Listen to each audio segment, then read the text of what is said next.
السلام عليكم ورحمة الله وبركاته। সমস্ত প্রশংসা একমাত্র আল্লাহর জন্য, যিনি পরম দয়াশীল, করুণাময়, ক্ষমতাধর, ব্যাপক ইলম ও অনুগ্রহের অধিকারী, যিনি সত্যের মাপকাঠিতে ইনসাফ ভিত্তিক ফয়সালা করেন এবং স্বীয় অনুগ্রহে যা ইচ্ছা তা সম্পাদন করেন। আমি সেই মহাপবিত্র সত্তার প্রশংসা ও শুকরিয়া আদায় করছি তার ব্যাপক রহমতের জন্য। আমি সাক্ষ্য দিচ্ছি যে আল্লাহ ব্যতীত সত্য কোনো ইলাহ নেই, তিনি এক, তার কোনো শরীক নেই। তিনি যা আদেশ করেন তাই কার্যকর হয়, তার ফয়সালাই চূড়ান্ত এবং তার প্রতিশ্রুতি চিরসত্য। আমি আরো সাক্ষ্য দিচ্ছি যে আমাদের নেতা ও নবী মুহাম্মদ তার বান্দা ও রাসূল, যাকে তিনি পথ প্রদর্শক ও সুসংবাদদাতা হিসেবে প্রেরণ করেছেন এবং মানব জাতির জন্য তাকে বানিয়েছেন সতর্ককারী। আমার রবের পক্ষ থেকে সালাত ও সালাম বর্ষিত হোক তার উপর, তার পরিবারবর্গ এবং সমস্ত সাহাবীর উপর, যারা ধৈর্যের সাথে আল্লাহর রাস্তায় জিহাদ করেছেন এবং তার সন্তুষ্টিতে সওয়াবের প্রত্যাশা করেছেন। অতঃপর আমি আল্লাহর তাকওয়া অবলম্বনের ওসিয়ত করছি, কেননা তা অন্তরের সম্ভার, চলার পথের আলোকবর্তিকা ও সকল কল্যাণের চাবিকাঠি। আর এর মাধ্যমে অন্তর্দৃষ্টি আলোকিত হয়, আত্মা প্রশান্তি পায় এবং অঙ্গ প্রত্যঙ্গ সঠিক পথে পরিচালিত হয়। জীবনের পরিবর্তনশীল পরিস্থিতি ও চ্যালেঞ্জের মাঝে মানুষ এমন এক অনুভূতির প্রয়োজনীয়তা অনুভব করে যা তার অস্থিরতা দূর করবে ও তাকে মানসিক প্রশান্তি এনে দেবে। এমন প্রশান্তি যা হৃদয়কে স্থির করে এবং তা থেকে ভয় ও সংশয় দূর করে। এই অনুভূতির চাবিকাঠি হল আল্লাহর প্রতি সুধারণা, যা সকল কিছুর পরিচালনায় আল্লাহর হিকমতের প্রতি আস্থার মাধ্যমে উদ্ভূত হয় এবং এই বিশ্বাস থেকে উৎসারিত হয় যে মহাবিশ্বে যা কিছু ঘটে তা একটি সূক্ষ্ম ব্যবস্থাপনার অধীনে পরিচালিত হচ্ছে। এটি হৃদয়কে এই দৃঢ় বিশ্বাসে পূর্ণ করে যে কল্যাণ সর্বদাই উপস্থিত থাকে, এমনকি কঠিন বিপদের সময়েও, এবং প্রতিটি পরীক্ষার পেছনে হিকমত ও রহমত বিদ্যমান। হয়তো তা আমরা তাৎক্ষণিকভাবে উপলব্ধি করি কিংবা পরবর্তীতে তা আমাদের নিকট উদ্ভাসিত হয়ে ওঠে। বস্তুত যার হৃদয় আল্লাহর রহমত, ন্যায় বিচার ও হিকমতের প্রতি আস্থায় পরিপূর্ণ, সে ঘোর অন্ধকার পরিস্থিতিতেও মুক্তির আলো সন্নিকটে দেখতে পায়।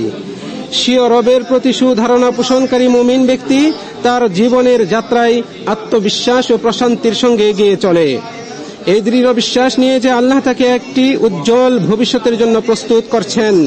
সে আল্লাহর রহমত ও অবর্ণনীয় অকল্পনীয় দানের ব্যাপারে আশাবাদী হয়ে জীবনযাপন করতে থাকে। এই শক্তিশালী ঈমান তাকে সাহস ও আশাবাদের সাথে প্রচেষ্টা ও সৃজনশীলতার পথে পরিচালিত করে।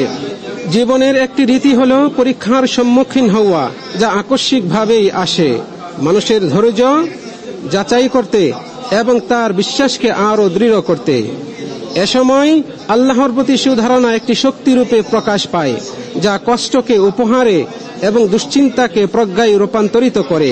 সে রবের প্রতি বিশ্বাসী মুমিন ব্যক্তি অবগত যে তার বিপদ কেটে যাবে এবং এতে ধৈর্য ধারণের পরিণাম রয়েছে এমন নিয়ামত যা তার মর্যাদাকে বৃদ্ধি করবে এবং শিক্ষা যা তাকে আল্লাহর নিকটবর্তী করবে।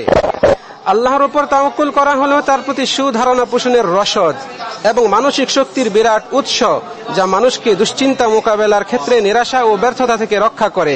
মূলত যে ব্যক্তি সততার সাথে আল্লাহর উপর তাওয়াক্কুল করে, তার অন্তরে এই দৃঢ় বিশ্বাস গেঁথে যায় যে আল্লাহ তাআলা তাকে কখনো লাঞ্ছিত করবেন না, বরং সে ফিতনার মাঝে সফলতার পথ, প্রতিবন্ধকতার মাঝে উন্নতির সোপান এবং বিপদের মাঝে নিজেকে পরিশুদ্ধ করার উপকরণ দেখতে পায়।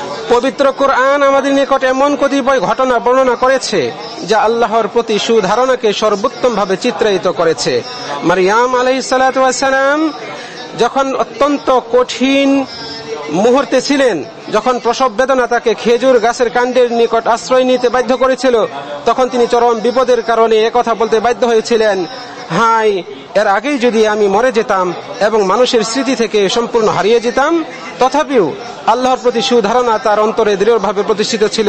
তাই তো ওই অবস্থায় তার নিকট আগন্তুকের থেকে মহা দয়াময়ের নিকট আশ্রয়ের প্রার্থনা করে তিনি বলেছিলেন, আমি তোমার থেকে দয়াময়ের আশ্রয়ের প্রার্থনা করছি, তুমি আল্লাহকে যদি ভয় করে থাকো। ফলে তার উপর আল্লাহর রহমত বর্ষিত হলো। মহান আল্লাহ বলেন, তখন ফেরেশতা তার নিজ থেকে ডেকে তাকে বলল, তুমি পেরেশান হয়েও না, তোমার পাদদেশে তোমার রব এক নহর সৃষ্টি করেছেন, আর তুমি তোমার দিকে খেজুর গাছের কাণ্ডে নাড়া দাও, সেটা তোমার উপর তাজা পাকা খেজুর ফেলবে, কাজেই খাও, পান করো এবং চোখ জোড়াও। আরেকটি ঘটনা যা ইমানের মহত্বে আল্লাহর প্রতি সুধারণায় পরিপূর্ণ, তা হলো ইব্রাহিম আলাইহিস সালামের ঘটনা। যখন তাকে আগুনে নিক্ষেপ করা হয়েছিল, এমন পরিস্থিতি যেখানে সকল বাহ্যিক উপকরণ ইঙ্গিত করে যে ধ্বংস অনিবার্য, কিন্তু তিনি গভীর ঈমান ও দৃঢ় বিশ্বাসের মাধ্যমে তাওয়াক্কুলের দুর্গে এই বলে প্রবেশ করলেন যে হাসবি আল্লাহ ওয়া নি'মাল ওয়াকিল। প্রকৃতপক্ষে আল্লাহ তাআলা কোনো মুখলিস বান্দাকে লাঞ্ছিত করেন না, ফলে আগুন আল্লাহর আদেশে ঠান্ডা ও নিরাপদ হয়ে গেল। আল্লাহর প্রতি সুধারণার অর্থ আমাদের নবী মুহাম্মদ সাল্লাল্লাহু আলাইহি সাল্লামের জীবনের হিজরতের দিনের ঘটনায় স্পষ্টভাবে প্রতিফলিত হয়েছে, যখন তিনি তার সঙ্গী আবু বকর রাদিয়াল্লাহু আনহুর সাথে গুহায় ছিলেন এবং বিপদ তাদেরকে বেষ্টন করে ফেলেছিল। এমনকি আবু বকর রাদিয়াল্লাহু আনহু ভীত সন্ত্রস্ত হয়ে বলেছিলেন, যদি তাদের কেউ পায়ের দিকে তাকায় তবে আমাদেরকে দেখে ফেলবে। তখন নবী সাল্লাল্লাহু আলাইহি সাল্লাম তাকে গভীর বিশ্বাসের সাথে উত্তরে বলেছিলেন, হে আবু বকর, তুমি কি ভাবছো এমন দুইজনের ব্যাপারে যাদের তৃতীয় জন আল্লাহ? এরপরে নবী সাল্লাল্লাহু আলাইহি সাল্লাম যখন তাকে এই বাণী শোনালেন যে তুমি চিন্তিত হয়ো না, বিষণ্ণ হয়ো না, নিশ্চয়ই আল্লাহ আমাদের সাথে রয়েছে, তখন আল্লাহর প্রতি অগাধ বিশ্বাস এবং তাওয়াক্কুল ও সুধারণার বিষয়টি আরো সুন্দরভাবে ফুটে ওঠে। আল্লাহর প্রতি সুধারণা পোষণ করা শুধু ব্যক্তিগত পর্যায়ে সীমাবদ্ধ নয়, বরং এটি সমগ্র উম্মাহর জন্য একটি পাথেয় এবং সবচেয়ে কঠিন চ্যালেঞ্জ মোকাবেলার ক্ষেত্রে শক্তির উৎস। বদরের যুদ্ধে যখন মুসলিমরা সংখ্যায় কম ছিল ও তাদের রসদ অপ্রতুল ছিল, তখন তারা মুশরিকদের মুখোমুখি হয়েছিল যারা তাদের তুলনায় বহুগুণ শক্তিশালী ছিল, তবু আল্লাহ তাদেরকে বিজয় দান করেছিলেন। উহুদ যুদ্ধের পর যখন মুশরিকরা নবী মুহাম্মদ সাল্লাল্লাহু আলাইহি সাল্লাম এবং তার সাহাবীদেরকে সম্পূর্ণ রূপে ধ্বংস করার হুমকি দিয়েছিল, তখন তা তাদের দৃঢ়তা ও বিশ্বাসকে আরো বাড়িয়ে দিয়েছিল। মহান আল্লাহ তাদের সম্পর্কে বলেছেন, যাদেরকে লোকেরা বলেছিল যে তোমাদের বিরুদ্ধে লোক জমায়েত হচ্ছে, সুতরাং তাদেরকে ভয় করো, কিন্তু একথা তাদের ঈমানকে আরো বাড়িয়ে দিয়েছিল এবং তারা বলেছিল, আল্লাহ আমাদের জন্য যথেষ্ট এবং তিনি কত উত্তম কর্মবিধায়ক। তারপর তারা আল্লাহর নেয়ামত ও অনুগ্রহ সহ ফিরে এসেছিল, কোনো অনিষ্ট তাদেরকে স্পষ্ট করেনি এবং আল্লাহ যাতে সন্তুষ্ট তারা তাঁরই অনুসরণ করেছিল। এই ঘটনাগুলো গভীর ঈমান এবং সত্যিকারের তাওয়াক্কুলের অবিস্মরণীয় শিক্ষা দেয়, যেন আল্লাহর প্রতি সুধারণার আলো বিপদের সময় উম্মাহর পথকে আলোকিত করে। গভীর বিশ্বাস এবং আল্লাহর প্রতি সুধারণা হলো উম্মাহর কঠিনতম সংকট ও বিপদের মুখেও স্থিতিশীলতা ও দৃঢ় অবস্থানের গোপন রহস্য। ইতিহাসের পরতে পরতে ইসলামী উম্মাহ এমন বহু বিরাট চ্যালেঞ্জের সম্মুখীন হয়েছে যা তার ভিত্তি কাঁপিয়ে দিয়েছে, কিন্তু উম্মাহ সেগুলো থেকে আরো শক্তিশালী ও ঐক্যবদ্ধ হয়ে উঠে এসেছে। স্বীয় রবের প্রতি এই উম্মতের বিশ্বাস হলো পথ প্রদর্শক তারকার ন্যায়, যা তার পথকে আলোকিত করে, প্রশান্তি দেয় এবং বিজয়কে ত্বরান্বিত করে। আল্লাহর প্রতি সুধারণা উম্মাহর শক্তির উৎস এবং তার টিকে থাকার রহস্য। এটি সেই আলো যা হতাশার অন্ধকার দূর করে এবং অধিক উজ্জ্বল ভবিষ্যতের আশার দিগন্তকে উন্মোচিত করে। এটি আল্লাহর ক্ষমতা ও হিকমতের প্রতি মজবুত আস্থা, যা হৃদয়ে এই নিশ্চিত অনুভূতি নিয়ে আসে যে উম্মাহর উন্নতি ও মর্যাদা অবশ্যই আসবে, আর আল্লাহ তাআলা অবশ্যই তাদের অবস্থা পরিবর্তন করবেন, দুর্বলতার পরিবর্তে শক্তি এবং ব্যর্থতার পরিবর্তে সক্ষমতা প্রদানের মাধ্যমে। আল্লাহ তাআলা বলেন, হে মুমিনগণ, যদি তোমরা আল্লাহকে সাহায্য করো তবে তিনি তোমাদেরকে সাহায্য করবেন এবং তোমাদের পাশসমূহ সুদৃঢ় করবেন। আল্লাহ তাআলা আমাকে এবং আপনাদের সকলকে ক্ষমা করুন, তিনি ক্ষমাশীল পরম দয়ালু। সমস্ত প্রশংসা আল্লাহর জন্য, যিনি পরম দয়ালু, মহাদাতা, সর্বজ্ঞ ও প্রজ্ঞাময়, যিনি সকল বিষয়ে সর্বজ্ঞ এবং সমস্ত সৃষ্টিকে নিপুণভাবে সৃষ্টি করেছেন। আমি সাক্ষ্য দিচ্ছি যে আল্লাহ ছাড়া সত্য কোনো উপাস্য নেই, তিনি এক, তার কোনো অংশীদার নেই, সার্বভৌম ক্ষমতা তাঁরই এবং তার দিকেই সবকিছুর প্রত্যাবর্তন। আমি আরো সাক্ষ্য দিচ্ছি যে আমাদের নেতা ও নবী মুহাম্মদ আল্লাহর বান্দা ও রাসূল, যিনি মানুষের মধ্যে সবচেয়ে সত্যনিষ্ঠ, ইমানদার ও পরিপূর্ণ সদাচরণের অধিকারী ছিলেন। তার উপর এবং তার পরিবার ও সাহাবাদের উপর আল্লাহর শান্তি ও রহমত বর্ষিত হোক। যারা তার পথ অনুসরণ করেছেন, ফলে পৃথিবী আলোকিত হয়েছে এবং অন্ধকার দুর্যোগ অপসৃত হয়েছে। অতঃপর আমি নিজেকেও আপনাদেরকে আল্লাহর তাকওয়া অবলম্বনের ওসিয়ত করছি। আল্লাহর প্রতি সুধারণা রাখা মানে অন্যের উপর নির্ভর করে বসে থাকা বা অলসতার উপর ভর করা নয়, কাজ বন্ধ করে দেয়া নয়, বরং এটি এক প্রেরণাদায়ক শক্তি যা মানুষকে অধ্যবসায় ও কঠোর পরিশ্রমে উৎসাহিত করে। এর দাবি হলো মানুষ যেন তার সর্বোচ্চ প্রচেষ্টা ও সামর্থ্য দিয়ে তার ধর্ম, নিরাপত্তা ও দেশের উন্নয়নে কাজ করে। যেমন হাদিসে এসেছে, নবী সাল্লাল্লাহু আলাইহি সাল্লাম বলেছেন, যদি কিয়ামত এসে যায় এবং তোমাদের কারো হাতে একটি চারা গাছ থাকে, তবুও সে যেন তা রোপণ করে। এখানে চারা রোপণের বিষয়টি বিনির্মাণ, পরিশ্রম এবং দায়িত্ব পালন অব্যাহত রাখার একটি প্রতীক মাত্র, এই বিশ্বাসে যে কল্যাণ অবশ্যম্ভাবী যদিও তার ফলাফল দৃষ্টিগোচর না হয়। মহান আল্লাহ বলেন,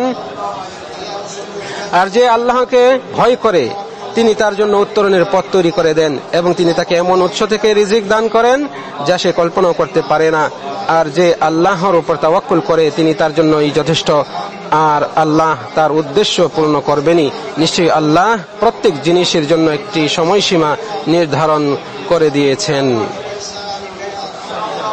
অতঃপর আল্লাহর বান্দাগণ, আপনারা হেদায়েতের রাসূলের প্রতি দরুদ পাঠ করুন, কেননা আল্লাহ তা করতে আপনাদেরকে নির্দেশ দিয়ে কোরআনে বলেছেন, নিশ্চয়ই আল্লাহ নবীর প্রশংসা করেন এবং তার ফেরেশতাগণ নবীর জন্য দোয়া ইস্তেগফার করেন। হে ঈমানদারগণ, তোমরাও নবীর উপর দরুদ পাঠ করো এবং তাকে যথাযথভাবে সালাম জানাও। হে আল্লাহ, আপনি মুহাম্মাদের উপর, তার বংশধরের উপর এবং সমস্ত সাহাবীদের উপর সালাত নাজিল করুন। আপনি খুলাফায়ে রাশিদা ও হেদায়েতপ্রাপ্ত ইমামগণ আবু বকর, ওমর, ওসমান, আলী রাদিয়াল্লাহু আনহুম আজমাইন তাদের উপর সন্তুষ্ট হন। আহলে বাইত ও সমস্ত সাহাবীর প্রতি সন্তুষ্ট হন। আপনার ক্ষমা প্রদানতা অনুগ্রহে আমাদেরকেও তাদের সাথে আমাদের প্রতিও আপনি সন্তুষ্ট হন। হে আল্লাহ, ইসলাম ও মুসলমানদেরকে সম্মানিত করুন, কুফর ও কাফিরদেরকে অপদস্থ করুন। হে আল্লাহ, আপনার দ্বীনের শত্রুদেরকে ধ্বংস করুন এবং এই দেশ সহ সমগ্র মুসলিম বিশ্বকে নিরাপদ ও শান্তিময় করুন। হে আল্লাহ, আমরা আপনার নিকট জান্নাত প্রার্থনা করছি এবং ওইসব কথা ও আমল যা জান্নাতের নিকটবর্তী করে দেয়।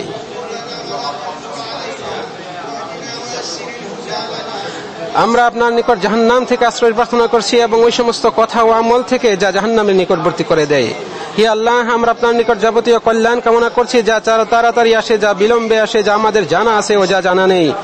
আর আমরা যাবতীয় মন্দ হতে আপনার নিকট আশ্রয় প্রার্থনা করছি, যা দ্রুত আগমনকারী, যা বিলম্বে আগমনকারী, যা আমরা জানি আর যা জানি না। হে আল্লাহ, আমাদেরকে সাহায্য করুন, আমাদের বিরুদ্ধে নয়। আমাদেরকে বিজয়ী করুন, আমাদের বিপক্ষে নয়। আমাদের পক্ষে কৌশল করুন, আমাদের বিপক্ষে নয়, এবং আমাদেরকে সঠিক পথ দেখান, আমাদের জন্য তা সহজ করে দিন। হে আল্লাহ, ফিলিস্তিনিদের উপর কি বিপদ ও দুঃখ দুর্দশায় নেমে এসেছে যা আপনি জানেন এবং আপনি তো তা দূর করতে সক্ষম।